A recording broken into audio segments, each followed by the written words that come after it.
नमस्कार, जय हिंद। मैं एस मिश्रा, आप सभी का मेरे इस चैनल पर बहुत बहुत स्वागत है। आज हम लोगों के बीच एक ऐसे शख्स हैं जो परिचय के मोहताज नहीं है, तो स्वागत करते हैं इंग्लिश के मशहूर शिक्षक श्री अजितेश कुमार जी का। स्वागत है सर आपका हमारे इस चैनल। धन्यवाद धन्यवाद। तो आज हम आपसे कुछ प्रश्नों के बारे में बातचीत करेंगे, क्योंकि बच्चों की एग्जाम होने वाली है। उस विषय में आपको बताना है कि बच्चे इस परीक्षा में कैसे शुरुआत करें। तो चलिए शुरुआत करते हैं हम आपसे। पहला एक बहुत ही साधारण सा प्रश्न है कि आपका क्लासरूम कहाँ पर है डुमरांव में?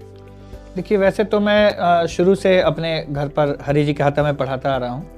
अभी वर्तमान में मेरा एक क्लासरूम सभाखाना रोड में है, लेकिन मैं ज़्यादातर क्लासेस अपने घर के क्लासरूम पर ही लेना प्रेफर करता हूँ। थोड़ा शांत वातावरण है वहाँ पर और वहाँ पे मैं काफ़ी कंफर्टेबल भी फील करता हूँ। तो हरी जी के हाथा में मेरे मोस्टली क्लासेस चलते हैं। आप हमारे दर्शकों को बताइए कि आपका, वैसे तो हम तो जानते हैं दर्शक हमारे, वैसे तो आपको सब कोई जानता है, परंतु आप हमारे दर्शकों को बताइए कि आपको पढ़ाने का अनुभव कितने वर्षों का है? लगभग 12 से 13 साल हो गए मुझे पढ़ाते हुए। लगभग 2011 में मैंने पढ़ाना शुरू किया था, तब से अभी कंटिन्यू पढ़ाई। तो मतलब आप शुरुआत डुमरांव से ही किए हैं या पहले भी आप कहीं पढ़ा रहे थे? देखिए, अगर आप ट्रेडिशनल टीचिंग की बात करें तो मैंने डुमरांव में ही शुरू किया, लेकिन इसके पहले मैं लगभग 3 साल 2 तक दिल्ली में इंटरव्यू की ट्रेनिंग कराया करता था। जो बच्चे बीपीओ की तैयारी करते थे या किसी भी प्रकार के जॉब के लिए इंटरव्यू देते थे, तो उनको मैं इंटरव्यू की प्रिपरेशन कराया करता था। तो टीचिंग का थोड़ा बहुत अनुभव था वहाँ पे, लेकिन कोर टीचिंग जिसको कहते हैं सब्जेक्टिव टीचिंग, वो यहीं आने के बाद। देख रहे हैं ना बच्चों, सर का इंग्लिश लैंग्वेज पर एक बहुत अच्छी पकड़ है, भाषा पे इनकी बहुत अच्छी पकड़ है। 3 वर्ष ये दिल्ली में भी गुजारे हैं, दिल्ली में भी समय दिए हैं, उसके बाद डुमरांव में आए हैं, यानी कि ये हमारे डुमरांव वासियों के लिए एक सौभाग्य की बात है। तो हम अपने प्रश्नों के बारे में आगे बढ़ेंगे। तो आप, जैसे तो हम तो जानते हैं, क्या आप ऑनलाइन भी क्लास लेते हैं? क्या आपका यूट्यूब चैनल भी है? जी, मेरा एक यूट्यूब चैनल है। कोरोना के दौरान मैंने इसको शुरू किया था। ये चैनल तो पहले से था, लेकिन कोरोना के दौरान हम लोग ज़्यादा एक्टिव हुए थे। English junction by Ajitesh sir करके मेरे चैनल का नाम है, जिसपे मैंने 100 से ज़्यादा वीडियोज़ भी डाले हुए हैं। ये अलग बात है कि हम लोग बाहर के शिक्षकों की तरह उतने ज़्यादा मतलब इन्फ्लुएंस नहीं बना पाए हैं, लेकिन काफ़ी अच्छी क्वालिटी के वीडियोस वगैरह मैंने डाले हैं। जो भी देखता है वो काफ़ी उसको उससे फ़ायदा होता है।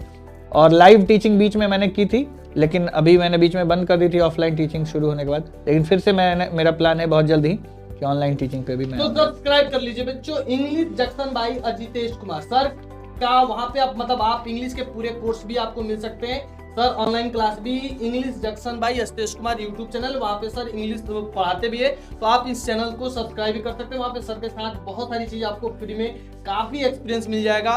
तो एक छोटा सा और प्रश्न, आप ये बताइए कि आप किस क्लास के बच्चों को पढ़ाते हैं मोस्टली? देखिए, अगर आप बात करें हमारे जो बिहार बोर्ड की, तो 11th 12th और 10th का भी, और सीबीएसई बोर्ड के 9th-10th क्लास के बच्चों को भी पढ़ाता हूँ, क्योंकि उनका भी लेवल काफ़ी अच्छा होता है। इसके अलावा मैं कंपटीशन की तैयारी कराता हूँ और स्पोकन इंग्लिश पढ़ाता हूँ। तो मतलब सर अब तो बहुत कम दिन बचे हैं 12th के एग्जाम होने के लिए, और ये जो हम लोगों का इंटरव्यू सीरीज है पर्सनली इसी सब्जेक्ट पर ही रखा गया है कि मतलब जो आने वाले जो एग्जाम है बच्चे काफ़ी प्रेशर में डरे हुए हैं। तो आप हमारे बच्चों को क्या सलाह देना चाहेंगे कि इस बचे दिनों में मतलब प्रेशर उनके ऊपर कम आए, तो क्या आप सलाह देना चाहेंगे? देखिए, मैं इसके बारे में थोड़ा सा विस्तार में आपको एक चीज़ बताना चाहूँगा। प्रेशर में या नर्वसनेस जो है वो कोई बुरी चीज़ नहीं होती है। कई बार ऐसा देखा गया है कि हम लोग बिल्कुल तैयारी नहीं किए, तो हमें पता होता है कि हम तो तैयारी नहीं किए, तो फिर हमें किस बात का डर है, वो निश्चिंत। लेकिन जिसने अच्छी तैयारी की है, नर्वसनेस भी उसी को होता है, और नर्वसनेस बुरी चीज़ नहीं होती है। नर्वसनेस आपको ये बताती है कि आप कॉन्शियस हैं, आप अपने रिजल्ट को लेके चिंतित हैं कि रिजल्ट मेरा बिगड़े नहीं।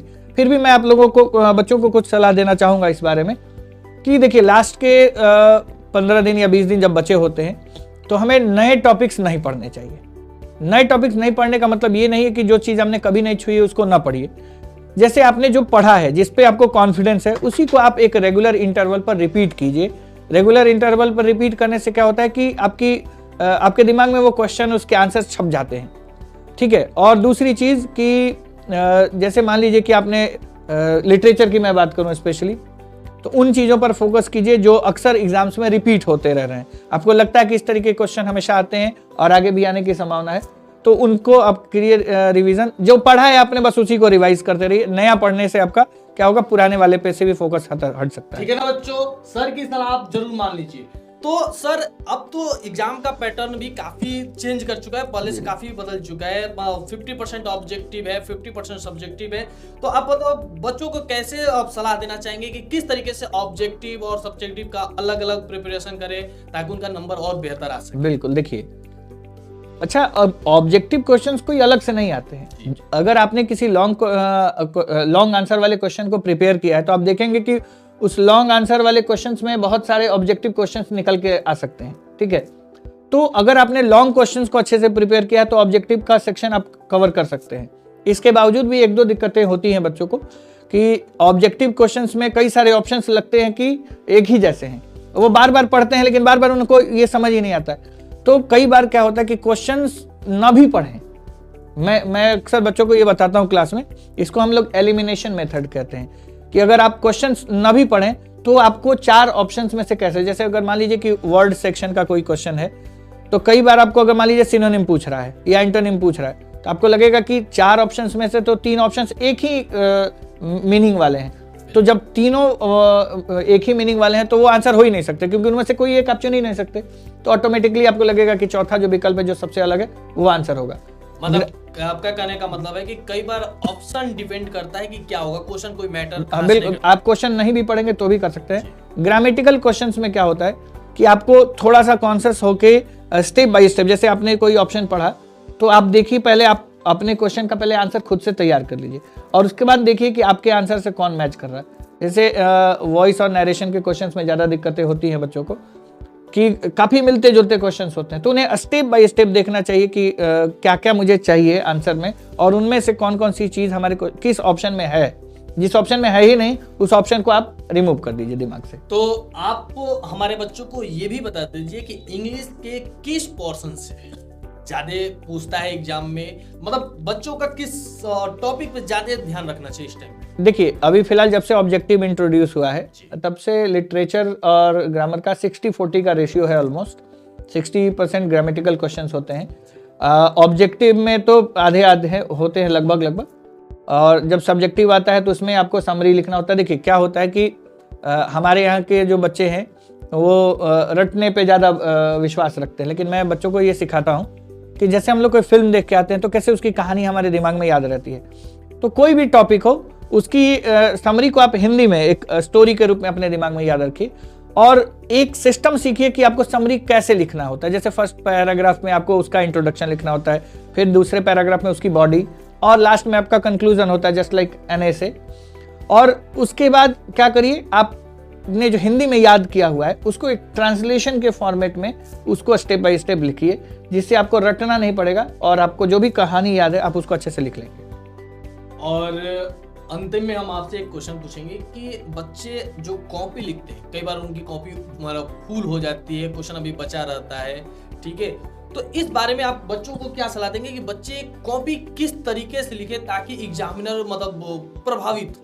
तो ये आप बताइए बच्चे किस तरीके से कॉपी लिखें? बिल्कुल 2 चीज़ों का ध्यान रखना होता है। पहले तो राइटिंग, अगर आप लिटरेचर या लैंग्वेज के अगर आप पेपर्स की बात करें तो राइटिंग बहुत ज़्यादा मैटर करता है, तो राइटिंग बेहतर होनी चाहिए। दूसरी बात, किसी भी क्वेश्चन के आंसर को आप अपनी भाषा में दें। जो किताब में लिखा हुआ होता है अगर आप उसको कॉपी करेंगे तो निश्चित है कभी कभी आंसर बहुत लंबा हो जाता है, बहुत ज़्यादा कवर कर लेता है पेज। तो आप ब्रीफ रखिए, अपनी भाषा में ब्रीफ रखिए उसको, तब जाके आप बेहतर आंसर दे पाएंगे। तो बच्चों आप सर जी की सलाह को मानिए और जो भी सर सलाह दे इसको मानिए। और इसी के साथ हम लोग अपनी इस इंटरव्यू सीरीज को समाप्त कर रहे हैं। अगले इंटरव्यू सीरीज में हम लोग नए शिक्षक के साथ मिलेंगे और वो नए विषय के शिक्षक होंगे, आपको नया सलाह देंगे जो कि आपके एग्जाम के लिए मदद करेंगे। तो बेस्ट ऑफ लक विद्यार्थियों आप लोगों को।